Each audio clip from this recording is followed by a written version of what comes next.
Welcome to Four Seasons. I'm your host, Ken Johnson, and I hope you enjoy part one of this three-part series on pumpkin beer making.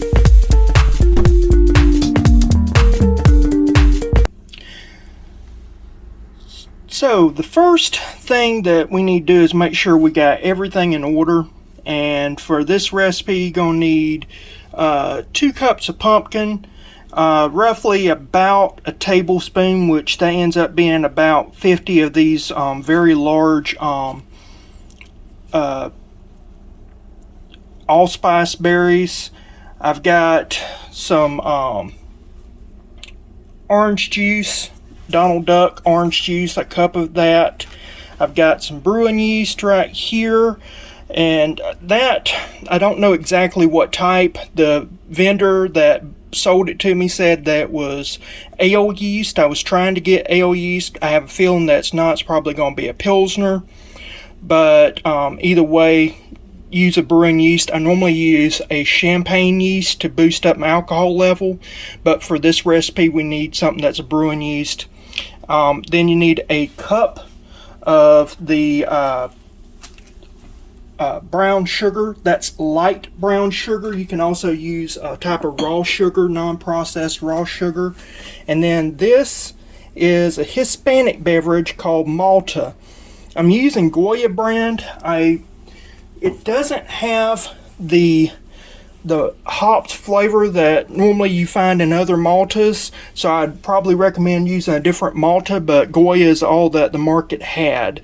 So first step we pour this into my mortar and pestle. If you have a spice grinder, that's going to be my next purchase.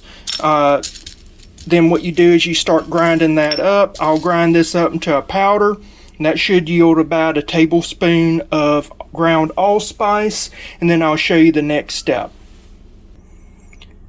As you can see, that right there makes, really, that's almost a tablespoon and a half.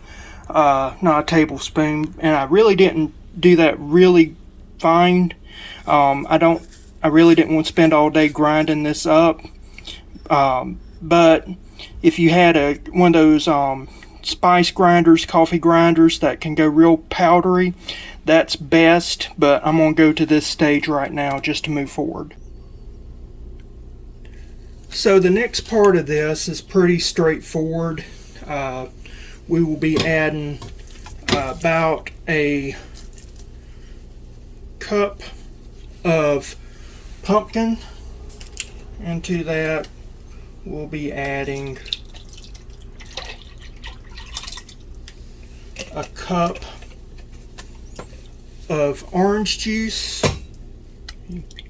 Get that swished around. It's always good to clean out your cup with the other following fluid. So there we're going to have a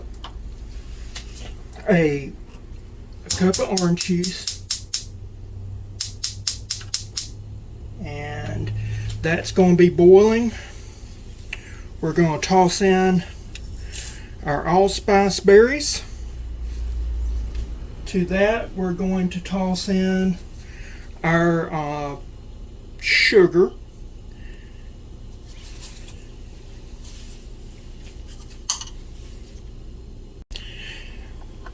The next thing I will be adding, I bought this at Walmart. It is some I'm not promoting this brand, this Body Armor sports water. It's supposed to be a lower pH. In fact, lower pH is not a good thing, but because I'm adding the orange juice, that should counteract this pH water.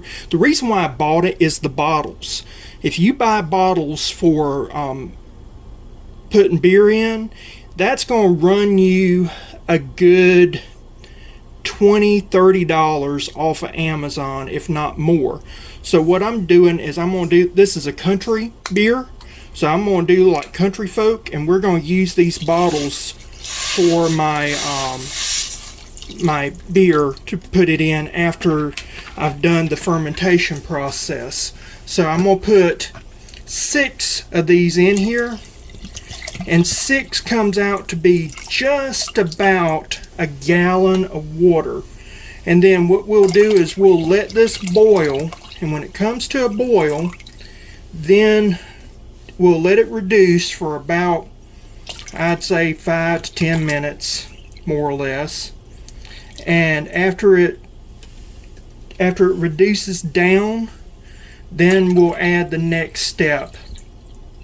So just putting this in right now, and I may wait to add this last bottle because my container's getting a little full. So we'll wait until it boils down some, then I'll add the extra water. Just now I'm putting in 6 bottles. I'm going to reduce this down to almost a half, a little less than a half, and then we'll add in the next stage.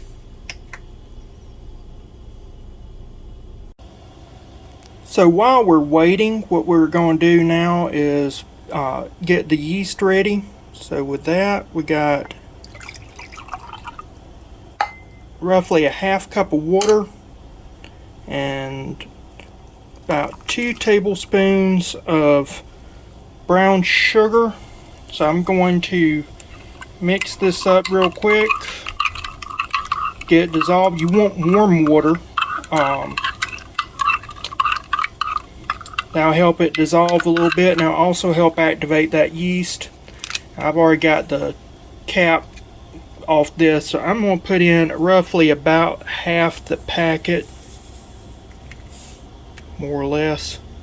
One packet's supposed to do 5 gallons, so I'm just going to do a half of it, and we'll just mix this in.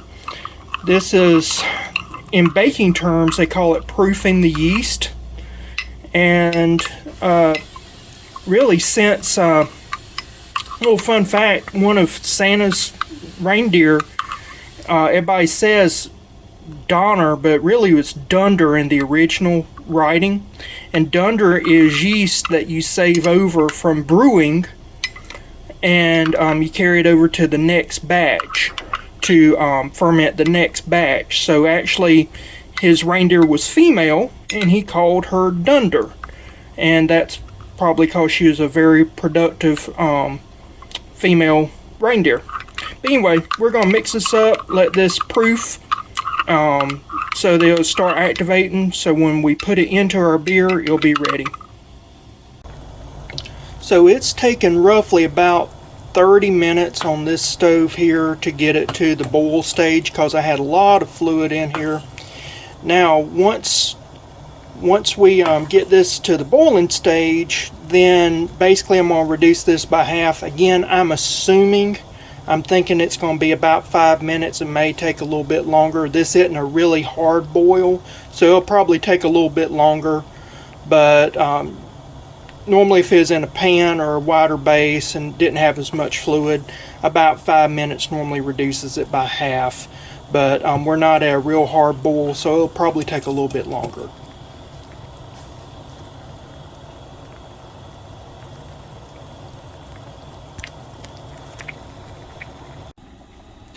As you can see here, the yeast is starting to activate, starting to bubble up. It's been a good 30 minutes. It's taken longer than I had anticipated with this. I'm not using my stove. I'm actually using a different stove for this project, and it's not cooking like the one I'm used to, but it is cooking down, just taking a little bit longer. I'm going to let this go down for a few more minutes, and then I'll zap this with an immersion blender. Once I use the immersion blender, it'll start trying to stick, so I don't want to zap it yet, because if I do it, then I really don't want scorching. At this stage, what we'll do now is go ahead and zap this. So we'll use the immersion blender for this.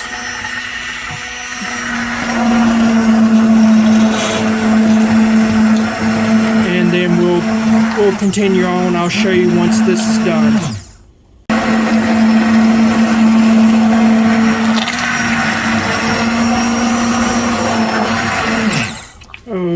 so now we're done with this step. You can see that it's pretty much fully blended, best as I can get it with that immersion blender, which it does a fine job. You can see it's almost syrupy. It's a lot thicker now. To this, we will add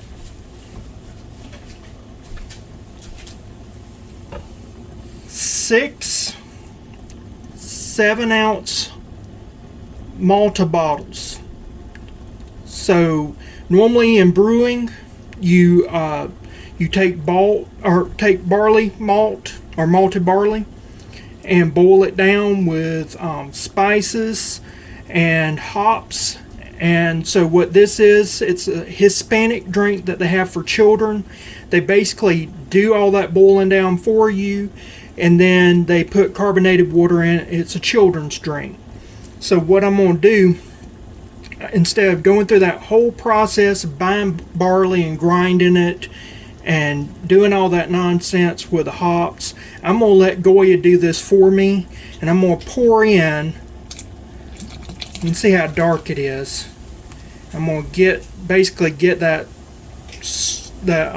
carbonated water out, and I'm just going to pour this in.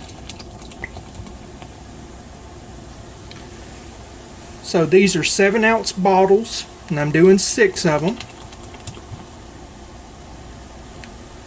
And I will add this in.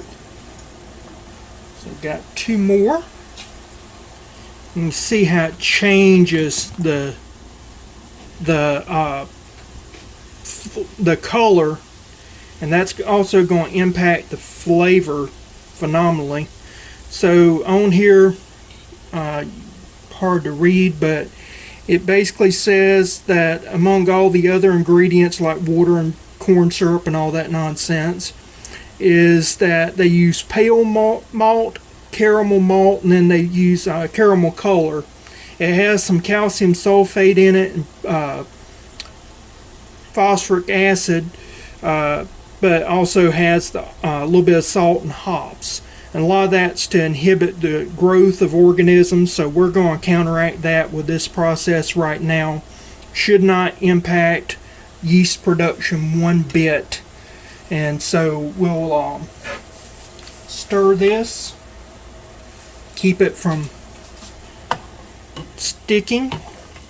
It won't take long for this to come back up to a boil, and then we'll go to the next step.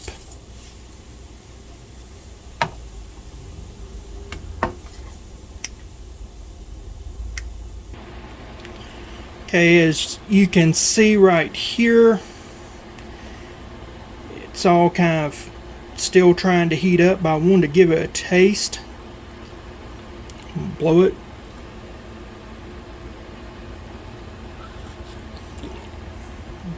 Oh my goodness, that is so good. It's got flavors of pumpkin pie, but it's got that darkness that you get from malted barley. It's not really chocolatey, but almost chocolatey notes. It really amped up the pumpkin flavor, and I have a feeling once this cools down and gets ready for the yeast, then that's only going to add some more citrus notes and just give it a really good rounded out flavor. Well, I've made an executive decision. I did not use the last part of this water. It was just tasting so good that I didn't want to do anything to hamper that. So the next stage in all this is I'm going to be straining off this fluid and putting it in this water bottle. It's a spring water bottle. That's normally what I use for when I'm doing my wine and things of that nature, but in this case I was needing the bottles, and this is how I do my country wine. I just use a water bottle to ferment in, so this will end up being my fermenter. And as you can see right here, it's already straining out all the thickness of the pumpkin. I may save that for later for like cookies or something other, because I think it has such a good flavor. So I'll probably save this stuff and use it later in a pumpkin recipe. But once I sieve this off, I'm going to put it in the refrigerator. It's going to set probably for 2 hours. And today I'm over at my mother's. I've been visiting with her doing this project. Been kind of a little bonding exercise, or not exercise, but bonding moment. We get to talk about my daddy who passed away, and the alcohol he used to make doing wine and things of that nature. So I'll probably be back at the house, and then I'll show the next steps once I'm back at the house and do this process, because this is going to have to set for several hours in the refrigerator until it cools down. And my niece is coming in from school, so I don't want to interrupt her daily things with this. But trust me, my mother tried it. She don't like beer, and she's saying it's just good enough that you want some more. And that's when you know it's time to stop. When somebody don't even drink beer says it's at that stage, I just want to keep on with it. So I'm going to sieve this out, and the next step, after I put it in the chill chest, I'll take it out once it's about lukewarm, and we'll do the yeast.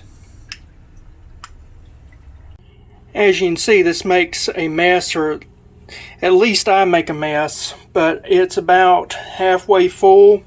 Now is the part where I'm going to put in some more water to fill it up. And I just used that reserve bottle right there that I said I wasn't going to put in at boiling. And the reason for that is I probably got about 2 cups, more or less, of the cooked pumpkin. And I'm going to need a little head space, so I'll probably add just a little bit more water. I want to have about to right here, so right to the bend of the water bottle for a head space. So I'll fill that up with water, and then we'll cap her off. Okay, so right now you can see where I've got that line at with what we call the wort. The wort is what you brew down before you add the yeast. And now we're going to add the yeast.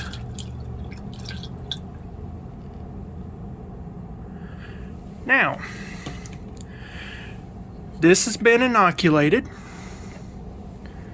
I will put the cap back on this and shake it up. I won't show you that, so I'll shake it up in just 1 second. Now that it's been thoroughly shook up, what we'll do is take this cap off, and then we'll take this balloon here, and I'm going to take a toothpick, poke a few holes right in the top. I'll show you that in a minute. But once I put the balloon on, then I've got some white string. This is quilting thread. You can use dental floss, you can use butcher twine, whatever, but that's just going to be on the balloon to basically strap it down to this level here so that you can hold it on. So I'm going to fix the balloon, tie it up, and then I'll show me poking some holes, and then we'll go to the next step.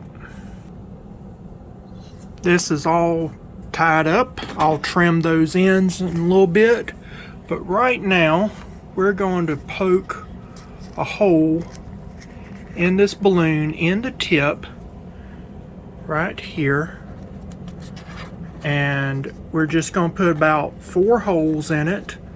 The reason for this, I'm having to do this one-handed because I did not bring my stand. but the reason why we're doing this is that that you need an airlock, and this is an old-timey airlock that has been used in the country for years and years and years. Okay, so it's all bound up. I've got it cut, or got it wrapped. I'll cut that, and then I've got a toothpick through the balloon. I'll do this one more time just to get 4 holes going in it, so I'll go this way with it. But the whole purpose behind this is so that I'm creating an airlock. This toy balloon, it has enough elasticity that it will allow air to escape but not air to come in. And so as the inoculated wort starts fermenting, it'll produce CO2. So half of your CO2 in an ideal situation, or half the sugar in an ideal situation, will turn into CO2, and the other half will turn into alcohol. What we're going to do is I'm going to poke a hole in there, and then about day 20, what I'll do is I'll pour the beer, fermented beer, into actually probably day 15 I'll do that. I won't do it because it takes about 21 days. So what I'll do is on day 15, I will pour the still working, still fermenting beer into the bottles, and I'll cap them off and then let them finish fermenting out. And they'll have about 6 days after that, roughly, before they'll stop fermenting. Because it's towards the end of the fermentation process, that CO2 should get trapped into the bottles, and that will actually be what causes the effervescence, that bubbliness that you see in beer, and creates the beer head that we have when we pour our beer. So let's get started with the next step. If you look, you can see the bubbles forming. There they are right there. That is the CO2 being produced by the yeast. So for every pound of sugar that you have in the fermentation process, about 50% will go to CO2, and then the other will be alcohol. And as you can see, the balloon is standing up, and so with the balloon standing up, then that means that we got plenty of gas, that the airlock is working, and we will make sure that that balloon does not start to go down. If it starts to go down, that's not a good thing. That means that the fermentation has stopped. So we're going to actually stop this or pour this off while it's still fermenting, so that we can capture some of that CO2, so that you get that effervescence of the beer. But I wanted you to see this part because it's so neat. I just love to watch bubbles. I think this is so intoxicating at times, just watching it ferment.